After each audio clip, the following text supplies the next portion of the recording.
चरणम शरणम गच्छामि। मैं राधारमण त्रिपाठी 2 दिनों से कोई वीडियो नहीं बना पाया, अनेक कारण से। व्यक्तिगत कारण, बहुत सर्दी इत्यादि इत्यादि। कल से सब कुछ व्यवस्थित हो जाएगा, सामान्य हो जाएगा पूर्ववत। तो अभी थोड़ा समय भी मिला और थोड़ा सब अच्छा कुछ लग रहा था, तो मैं आपके सामने उपस्थित हूँ। आज थोड़ा अलग हट के पी3वाई से। पी3वाई तो हम लोग चर्चा करते ही रहेंगे, और पी3वाई को माइनस करने के बाद तो कुछ रह भी नहीं जाता, बच भी नहीं जाता। तो परम जी बीच बीच में बहुत सारी बातें बताते थे, कभी सभा में, कभी पर्सनल मीटिंग में 10-20 लोग इकट्ठे हुए, कोई चर्चा छिड़ जाती थी। तो कभी चर्चा एक छिड़ी कि काम, क्रोध, लोभ, मोह से हटना चाहिए। लोग एक से एक विचित्र लोग भी आते थे, उनको विचित्र ही बोलेंगे, वो अपना ज्ञान भी देने लगते थे। तो परम जी से महाज्ञानी कौन है? परम जी तो उनके पास तो हर चीज़ का तर्क भी है, सही तर्क, और कोई भी ऐसी चीज़ है ही नहीं जिसके बारे में उनको ज्ञान नहीं है। तो किसी ने ये प्रश्न उठाया कि कभी परम जी कहीं गए थे, तो किसी ने कहा कि, तो उन्होंने कहा कि नहीं, बिल्कुल सही, लेकिन इसको सिर्फ इस रूप से नहीं लेना है, सब कुछ करना चाहिए, काम भी चाहिए, लेकिन किसके लिए? समाधि के लिए। किसके लिए? समाधि के लिए। क्रोध भी करना है, लेकिन बनावटी करना है, असली नहीं। क्रोध तो चाहिए, नहीं क्रोध करोगे तो लोग आके मार के चला जाएगा, खा जाएगा। तो क्रोध भी करना है। लोभ तो अवश्य करना चाहिए, लेकिन अध्यात्म के लिए। किसके लिए? आध्यात्म के लिए, सांसारिक नहीं। लोभी तो होना है, लेकिन मैं लोभी कब होऊंगा, आप लोभी कब होंगे? तो अध्यात्म के लिए, है ना। और मोह सबसे आवश्यक है। मोह भी होना चाहिए, और वो होना चाहिए मोक्ष के लिए। मोक्ष के लिए मोह भी होना चाहिए, लौकिक इच्छाओं के लिए नहीं। लेकिन बिना लौकिक इच्छाओं की पूर्ति के, एक तो लोगों के मन में ये विश्वास पैदा नहीं होता है।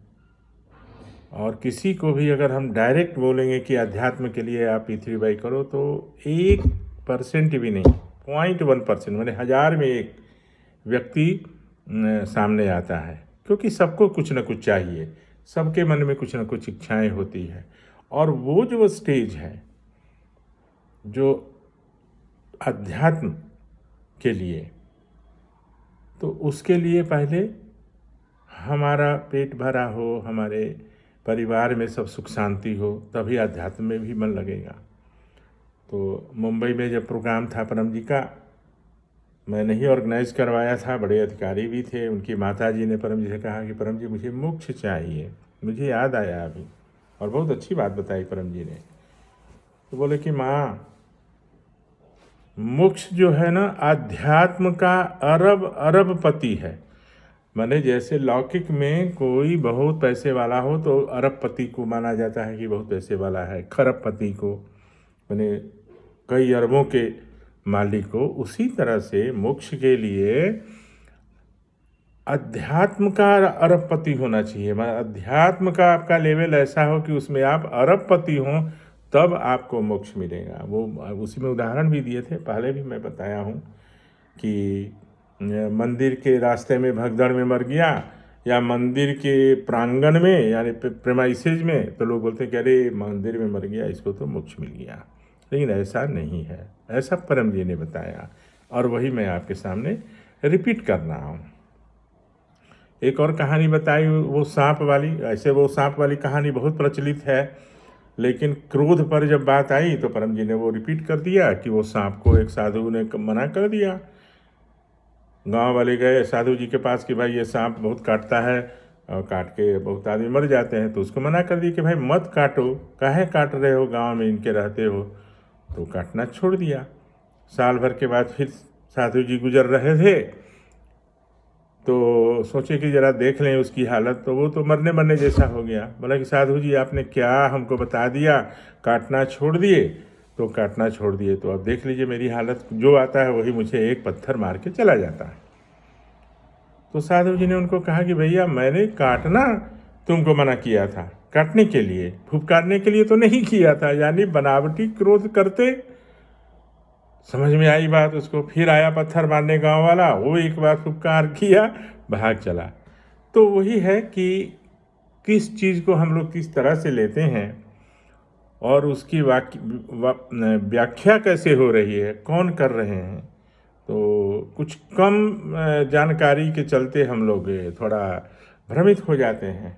परम जी ने सब कुछ क्लियर किया और बहुत ही कम अवसर ही कहेंगे कि अभी तो बहुत सारी बातें सीखनी थी और उन्होंने सिखानी भी थी, लेकिन चलिए जो उन्होंने सिखाया वही उसको ही सिरोधार्य करते हैं, सिर पर माथे पर रखते हैं, और उतना भी अगर हम लोग अनुसरण करें, उसका अनुपालन करें, तो अपना जीवन बहुत अच्छा रहेगा।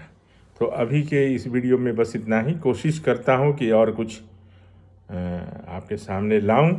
आप लोग थोड़ा इसको लोगों को ज़्यादा से ज़्यादा लोगों को बताइए, और अगर कोई पर्टिकुलर कोई इच्छा के लिए बोलिएगा तो मुझे और अच्छा लगेगा, क्योंकि मैं अपने मन से कहता हूँ तो पता नहीं किन्हीं किन्हीं के लिए वो रिलेवेंट है कि नहीं है, उनके लिए वो ज़रूरी है कि नहीं है।